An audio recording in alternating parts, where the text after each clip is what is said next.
boy, come here. Oh my God.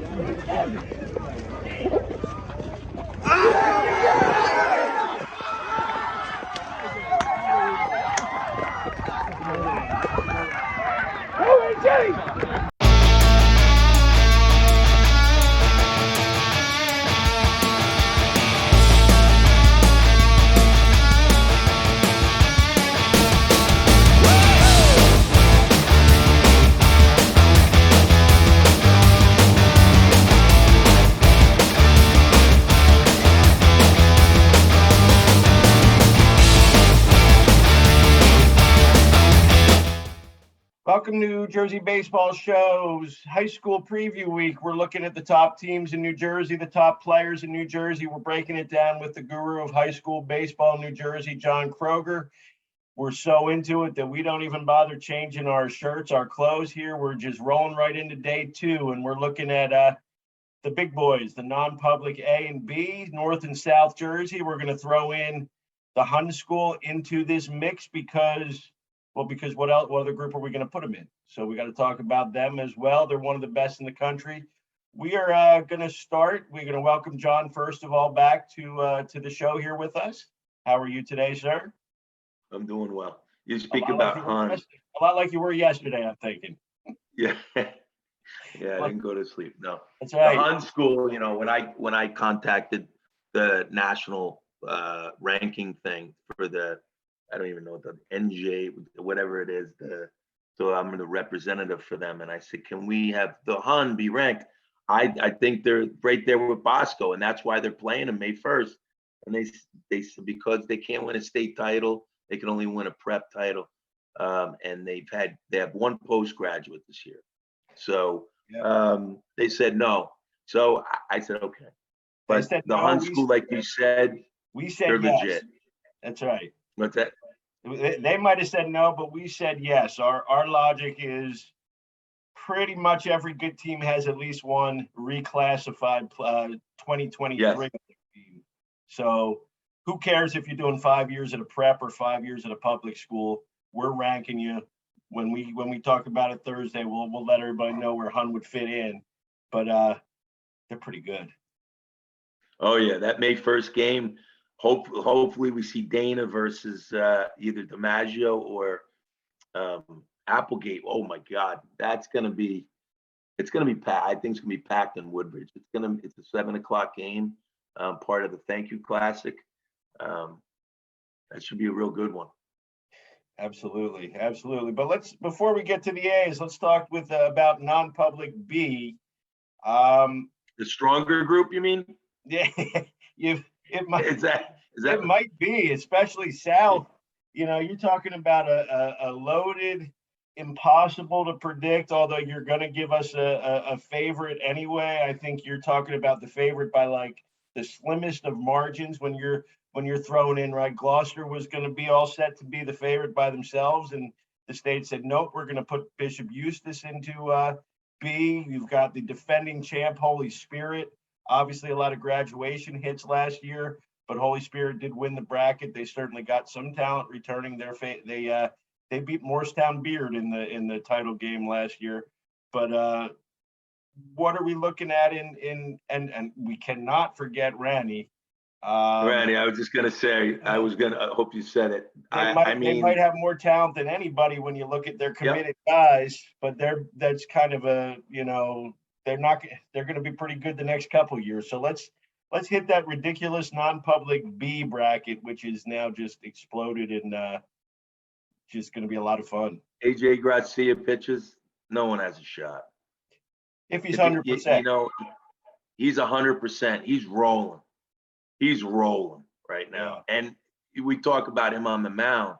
How about him hitting? Swing. I could just watch the kid swing a bat. It's Pat Gironi told me, I want the best teams. I want to play the best teams. And Pat talks fast. I want the best teams. I want to play the best teams. Let's go. I want the best teams. I'll throw AJ. He's not the only guy. They got Mastriani and Jack. The big guy. I can't remember Jack's last name. I saw him pitch last year against Rutgers Prep. But they got pitching and their shortstop. and their left fielder, and their spot of 4 behind the plate, and Charlie. Charlie, what's Charlie's last name? Brett. They're loaded. They got player after player. They're going to be really tough to beat. Yep, I'm on record. I think they're the best team in Monmouth County, maybe. I would say I'm on record saying Brett Wanger is the most underrated player in the state. You mentioned the shortstop there. Just so good. Oh, Brett Wine. Yeah. Yeah. So you've got them obviously, but then we got the South Jersey big boys, right? Gloucester and Eustis. Yeah, Eustis has 3 pitchers. Young, they're still young. They didn't get a lot of innings last year, but Matt Augustin, he's going to be really good. Acevedo and Pizio. It hurt a little bit with Pizzicreta leaving. It hurt a lot, to be honest with you. But Eustis, again, they're going to be battling. They're a top 10 team still with losing a lot of guys.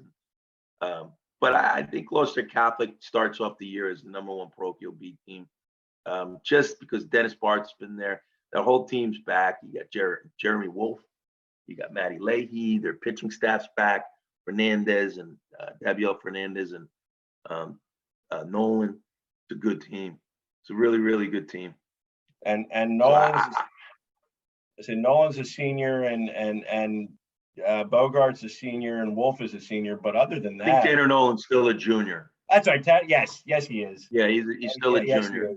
I was gonna say I added one in there, but yeah, I did. Wolf and Bogart are the 2 big seniors.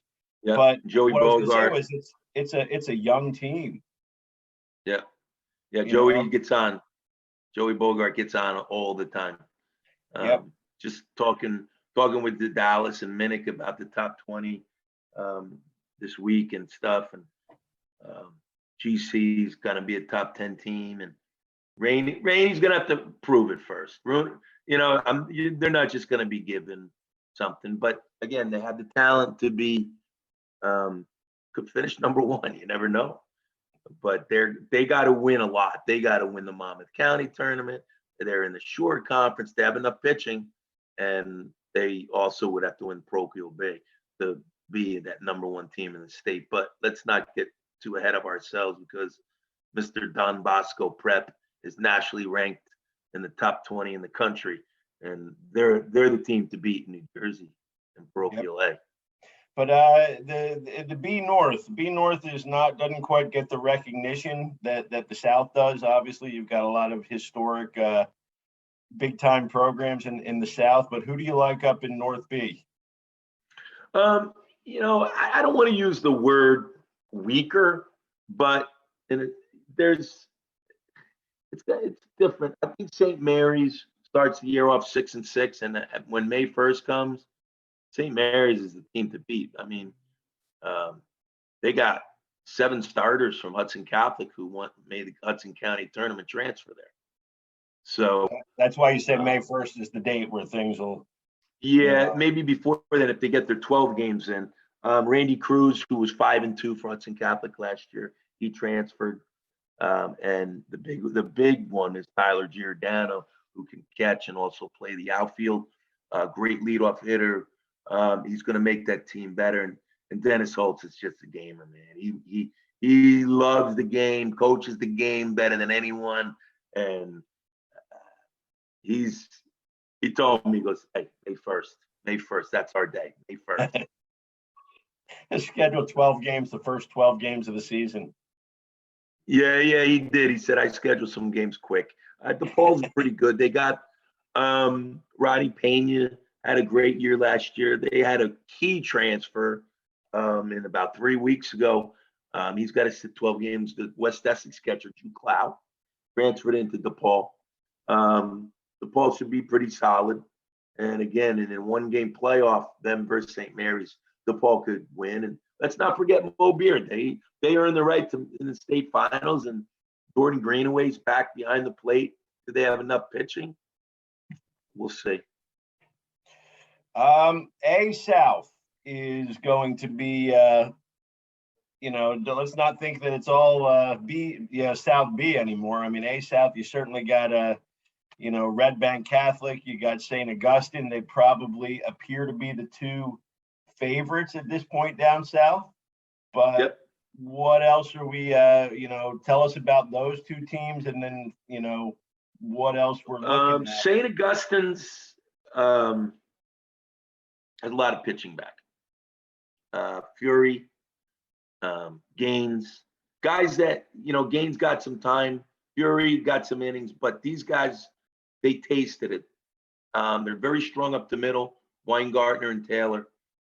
They got to be the favorite coming in. But any given day, you could end up facing CBA and face one of their three studs, and all of a sudden you're out. CBA is going to be a tough out. Rakasana, Riley, and Frankovic, those guys are three big time pitchers. And CBA's got a shot to beat those teams. My dark horse team, interesting, Donovan Catholic.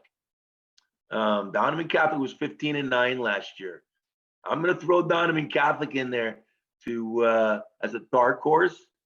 I know Corey right now, Corey Hammond saying, "Attaboy, Kroeger, attaboy." This was the year. This is the year they were looking at that they thought they could compete. They're now, those freshmen and sophomores are juniors. And Corey said, "Don't say anything. We'll fall under the radar and we'll beat people." And I think they're going to be a pretty good team. They got a pretty strong up to mid. How about a Red Bank, and how about St. Joe's Metuchen is pretty solid. Yes, St. Joe's Metuchen with those two pitchers, your favorite Donovan Zach, and Goldman was 11-0 last year. And like I always say, in order to win a state title or win championships, you got to have a catcher. And Mark Giolucci, he's that good. He defensively is off the charts. I mean, I could throw numbers at you and be like, what? He was throwing unbelievable this winter inside. I mean, he's throwing 1/8, like getting that ball down off one knee. He's just so good right now. And I think St. Joe's and Metuchen is going to be really, really tough to beat. I like busting their chops saying, "You guys won't win the GMC this year. I like Edison," and they're all killing me. And I think so. But yeah, St. Joe's and Metuchen's got a really good chance. And Red Bank Catholic, the big question with Red Bank Catholic is Alex Staniak. He's sore last year. Let's see. I mean, 92, 94 mile per hour fastball. I was going to say, rumor has he doesn't come back quick. He can't throw on 3 days rest. So right.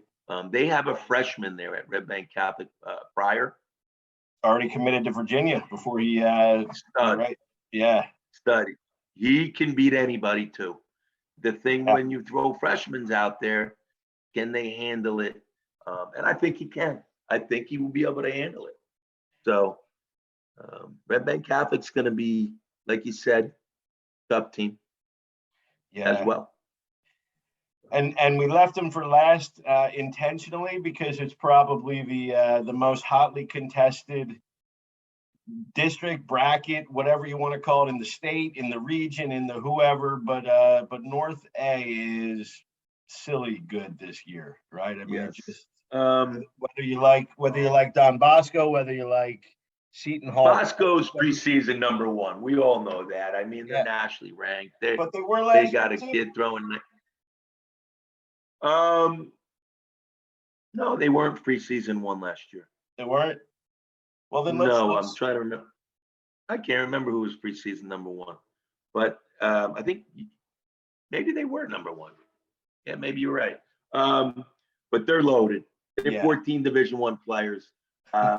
Dana on the mound, Clayton Poley. They got enough pitching. They definitely have enough hitting. Alan Hernandez he's a beast. And my favorite player maybe in the state is JP Cusick. He can play anywhere on the field, and he's also going to bat 480 for you and dive and steal bases. He's one of my favorite players. But I think the team, we haven't heard much about. They've had good years. Great coach Mike Shepard. Seton Prep's back. Yeah. Seton Prep's back. They have pitching. I say, if you believe in pitching, right? If you believe in pitching, they certainly can beat anybody they play on any day. And Chris Maldonado is not a bad place to start the hitters either. Oh my God, the Clemson commit, man. He's not just hitting, but pitching. And Sawinski's back. And the guy I like a lot is Ryan Sprock. And they just come in one after the other. Shepard knows how to get it done. I'm sure he'll be there. St. Joe's of Montville had that great team last year, 27-2. They lost a lot. They, talking to Mark Cieslak the other day, and I was pushing his buttons a little bit.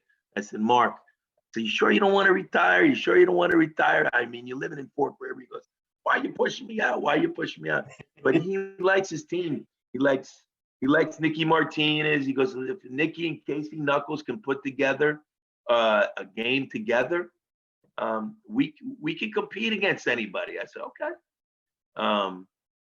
They got a lot of competition going behind the plate and up the middle, but St. Joe's is going to be one of those teams that, again, they're going to have to earn it because they lost a lot. He's got a great freshman class, St. Joe's of Montville. I think they're a year or two away, but they'll compete. But their schedule, again, they play a lot of public schools. I think they'll reach that 18-19 mark of wins. But you play Bosco maybe 3 times, Bergen 3 times, Bergen Catholics. There you go. My opinion, best player in the state, that shortstop, De La Cruz. Yeah, certainly the most explosive. I mean, I'm throwing it out there right now. People are going to be saying, he's going to Virginia. Really? When scouts watch him play, I don't even think he's on a lot of people's lists. You're going to have to watch him. Like, he can play on the right side of the diamond in the big leagues in the next 3 or 4 years. He can fly. He's got a phenomenal glove. You watch videos of him playing shortstop. I haven't seen high school shortstop make plays like him, and how he sits back, and he's got a tremendous arm. He's smart, great player. I think he's a draftable kid, just like Anthony Volpe. There weren't many people thought Volpe was a first rounder, and Al Leiter and I used to sit there and say, what are these guys looking at? These scouts are saying he's not a first rounder. He's a first rounder. Yeah. And Al Leiter will tell you, Kroeger said he's a first rounder. People thought I was the biggest jerk. And listen, they said he's a great player, but he needs college. I said, no, he doesn't. He doesn't need college. Draft him in the first round. Yeah. I love Volpe. Yeah, this kid, I don't know if he's a Volpe, but he's a draftable kid. But he's going to be a right side guy. He's going to be a second baseman. So I don't know if you draft a shortstop out of high school in the 6th round. He can play the right side. By the time he's 23 in the big leagues, he's got it. I'm telling you, scouts are going to watch this kid, and I think someone's going to take him. He's that good. He's exciting. Yeah. Cruz. And they're not a one-person team either. They've got they got some pitching. They got Stanley transferred from St. Joe's. Moreno transferred to Bergen, but Charmless, their number 1's back. I like that team. Bagolino behind the plate. Braden Connor's also catching. Yeah. They'll hit the ball pretty good. Luca Reyes in center field going to Miami. He's still only a junior. Yeah. Bob likes his team. Bob says to me, he goes, hey, how about us? He goes, I like it. I think we can play with anyone. And he might be right. Yeah, absolutely. So what are we looking at then? North-South A championship. Because either way, you're talking probably like 4 of the top 5 or 6 teams in the state. I think Seton Prep will get there because they'll be 15-0. I think 14-1, 15-1. I think they'll have the power points. Jeff's really done a great job with his schedule, and he matches his schedule perfectly to get the power points every year, and usually gets a really good higher seed.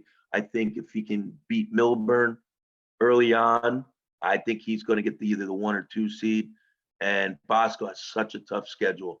Going to North Carolina, Cary, they're playing Buford, Georgia.